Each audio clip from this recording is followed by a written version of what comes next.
Dabi goes plus ultra, Kamino Ward becomes an inferno, and Shoto unveils the true power of his quirk. Let's talk about all of this and more as we dive right into the newest chapter of My Hero Academia.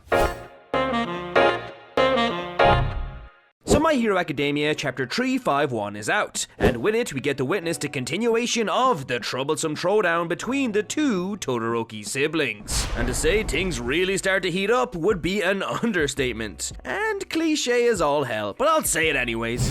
But before I begin talking about this chapter, I'm first going to go into a quick summary of what happened last time. And as usual, don't forget to Detroit smash that like button and slide on into that subscribe button's DMs to hit that notification bell. In the last chapter, we got to see the final act of the origins of everyone's favorite well-done steak, Dabi, in which it was revealed that it was Senior Testicle Head himself, All For One, who saved the Burning Boy from Sekoto Peak, arriving just in the nick of time to save Toya and bring his crispy body back to a hidden hospital to be put back together by probably one of the most fucked up characters in the entire series, Dr. Garaki. And after 3 years of recovery time and many surgeries, Dabi's body was healed, temporarily. But he was healed nonetheless, and so to thank his graceful saviors, he burned down the entire hospital and potentially everyone inside.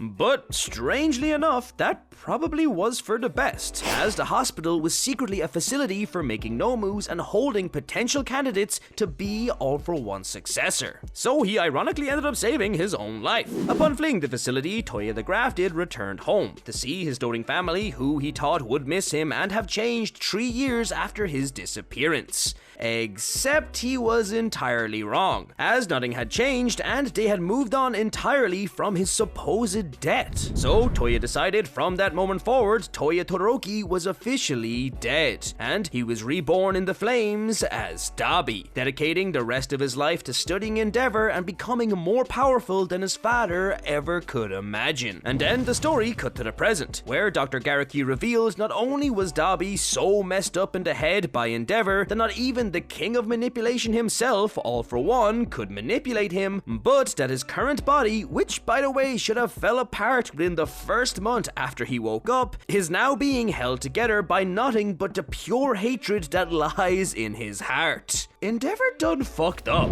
And chapter 350 then ended in the present, where we saw both Dabi and Shoto in Kamino Ward charging up their attacks, finally ready for their fated confrontation. And this is where chapter 351 picks up. This chapter opens up exactly where the last chapter left off, with Dabi and Shoto facing off against one another, both preparing to unleash their father's signature move, Flash Fire Fist. And there's actually a brief description of said move here as well, detailing how the user raises their fire's temperature to its highest level, maximizing their power, allowing them to unleash devastating flame attacks while also increasing their speed dramatically. But if you want to know more about this move or either hero's quirk, you can check out these 2 videos here where I explain them in greater detail. It's also important to note here that the description of this move also informs us that Endeavor developed it at the same time he discovered the insurmountable limitations of his power, which basically means that this move made Endeavor realize his own limitations. So it's kind of symbolic that both his greatest accomplishment and his greatest failure are now both using said move against one another to determine who is truly stronger. But anyway, as Dabi and Shoto prepare to unleash their flames, Dabi announces that all of this talk about his past has really got him fired up, pun intended, and ready to go, which, as Shoto notices, has caused Dabi's flames to get even hotter, as they now have become so strong that their mere shimmers have begun to distort his surroundings. Dabi then exclaims that his vendetta is no longer just with Endeavor, as there are a few things he wants Shoto to know before he kills him. The first thing he mentions is how, unlike the perfect Shoto, he started out as a weak little flame encouraged solely by the words of Endeavor, that one day he would surpass the flaming hero. However, now Dabi is no longer that lowly flame, as he now possesses a strength which is the byproduct of a body that has long surpassed its own limitations and what he learned from watching and studying Endeavor from afar. And just as Dabi says this, he quickly uses a supercharged version of Endeavor's held spider technique, attacking everyone in the the nearby area and catching everyone by surprise. Some of the nearby heroes then use their quirks to counter Dabis' flames in an attempt to buy Shoto some time to prepare his own counterattack, but just as Shoto prepares to unleash his own attack, Dabi, using his own flames as a distraction, manages to get behind Shoto and begins to brutally strike at him with his flames. Dabi then unleashes a superheated attack on Shoto so powerful that it launches him directly into a nearby building. And it's also so powerful and concentrated that it looks like a goddamn energy beam. With this devastating attack, Dabi then goes on to say how both he and Shoto are influenced by the blood of the calamity known as Endeavor, and that his blood runs in both of their veins. But he admits that the difference between them is Shoto was born better, both in body and in their father's eyes. Although, according to Dabi, being born better has ironically made Shoto weak, as he never had to go through the hurdles, pain, and suffering Dabi went through to achieve his power. And it's because of this lack of hurdles that Dabi proclaims that compared to him, or even Endeavor, Shoto is nothing.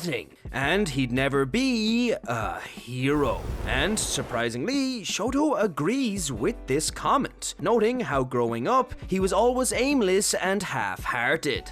But he does take solace in the fact that for Dabi to notice this about him, Dabi must not have been only observing Endeavor, but also observing him. And with this, Shoto thinks about how his true inspiration to improve came not from Endeavor, but from his fellow classmates and friends. How seeing them learn and grow inspired him to learn, commit, improve, and develop over time. And he admits that the heat and power he's going to use now is the product of his training, something completely different from Endeavor, a unique technique he created to stop Dabi. The story then briefly cuts away to a flashback of Endeavor calling Shoto, devising the hero's plan to take down the villains. Here, Endeavor regrettably informs his son that for this plan to work, he will have to fight All for One alongside other heroes, leaving Shoto alone to deal with Dabi. But, kind of surprisingly, Shoto understands, clarifying that it's okay. He knows that everything they are doing is necessary and they all have their respective roles to play in the hero's plan to win this war. And just like how Midoriya is the only one who can truly defeat Shigaraki, Shoto is the only one who can truly defeat his dear old big brother. And with this, chapter 351 comes to an end, as Shoto proclaims that indeed your father was a madman who wrecked everyone in that house. But it was Dabi's choice to kill the people that he killed. It was his choice to involve people who never had any relation to their incident. And as Shoto says this, it's revealed that he managed to nullify almost the entirety of Dabi's supercharged attack. And as a flaming X crosses both the left and right side of his body, Shoto charges towards his older brother and prepares to unleash his new ultimate move, Flash Fire Fist Phosphorus. Overall, this was a pretty awesome chapter. It was great to see Dabi finally explode and unleash some of his true power, and I really love the symbolism and parallels between the two Todoroki brothers. We have Dabi, the obsessed older brother who couldn't let go of the past and ultimately became a supercharged duplicate of their father, and Shoto, the younger brother who could move on and accepts his father's strength, but also knows that his power is his own, choosing to create his own moves to improve and grow. It's perfection versus versatility at its finest, and it's a beautiful fight that not only connects the two brothers' stories and trauma together, but it's also built off a foundation of one of the key moments in Shoto's entire story, when Midoriya said, "It's your power, not his." In this fight, Dabi sees Shoto as Endeavor, and in killing him, he will have finally proven Endeavor wrong in that he wasn't isn't weak or a mistake. But to Shoto,